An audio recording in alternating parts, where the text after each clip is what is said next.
It's a foggy, enchanting, buggy day today, folks, in Chester, Massachusetts. I'm revisiting the Keystone Arch Bridges trail, which I previously did a video about. The Keystone Arch Bridges were the oldest train bridges built through mountains in North America, constructed in the 1830s and 1840s. There's about 5 of them. A couple of them are still in use.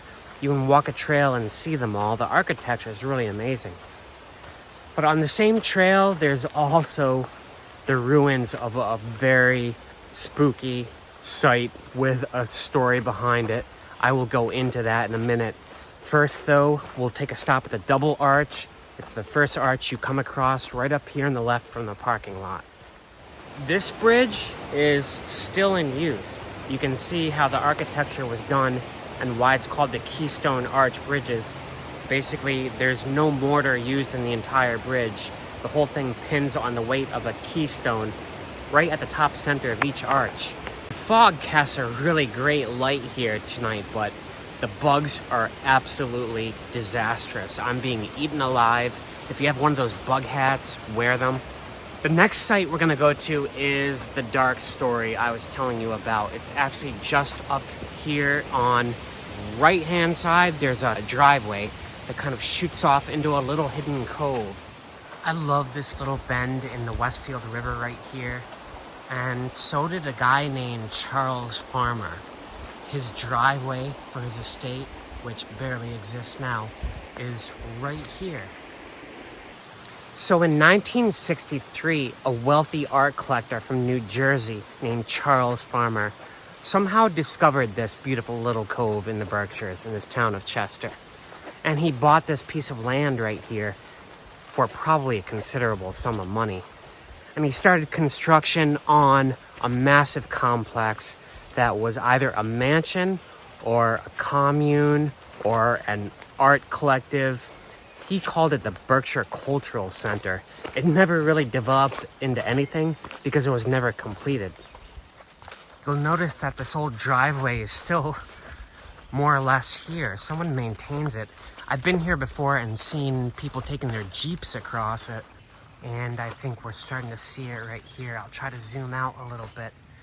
Right here is the main complex. You can see the entire building was going to be 4 stories tall, had a spiral staircase.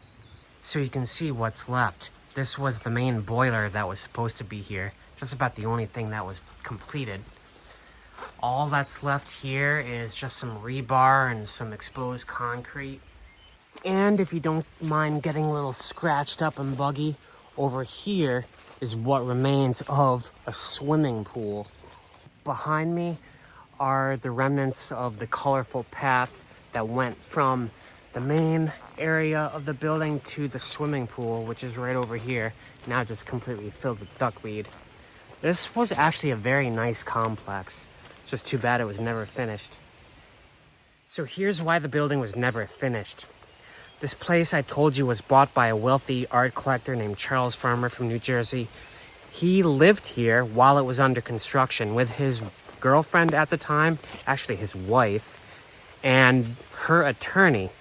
Apparently he came home one night and found the two of them allegedly having an affair. He murdered her, tried to murder the attorney, and then tried to commit suicide, injured himself, but failed. His case went to trial, and believe it or not, he was the first person in the United States who was acquitted by reason of temporary insanity. Yes, he served no jail time for killing his wife and shooting another guy, which is kind of incredible to me. He lived the rest of his life quietly in Connecticut. Now there's just his estate here. I don't know who owns it. No one's touched the property since. It's allegedly haunted. It is a very quirky and unique thing to visit, though. I'm back on the trail now. I'm gonna take you to the main Keystone Arch Bridge. I think we passed one more up ahead that is in use, but the most beautiful one is maybe a mile up the trail. Finally, we're at the main bridge, my favorite one here, the tallest one here. I think it stands 80 feet above the Westfield River. I've seen people fishing down below, I'm gonna walk across it, try to show you guys the landscape. Yeah, right over here is an absolutely beautiful view. Check this out. I took a little side trail to the other side of the river where the new tracks are laid. You can see this is a much more stable route. Look at the beautiful fog right here. This is a really enchanting little part of the Westfield River Valley, a beautiful, wild part of Massachusetts. On the way back, you can walk the old abandoned railroad path for a little ways. It goes through this steep canyon. You can see how they dug it out. This was all dug out by pickaxe, by hand behind me. But you can also see, well, maybe you can't, but right up on this side is a steep grade, about 800 feet to the top of the ridgeline. That kept washing out over and over and over again. That's why they routed the train track over to that side of the river.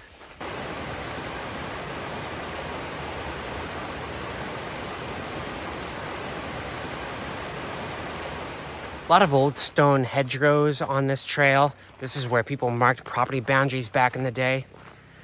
Yeah, this was all clear cut at one point. Off to the side here, you can see another one of the Keystone Arch Bridges. This one is, I think, still in use.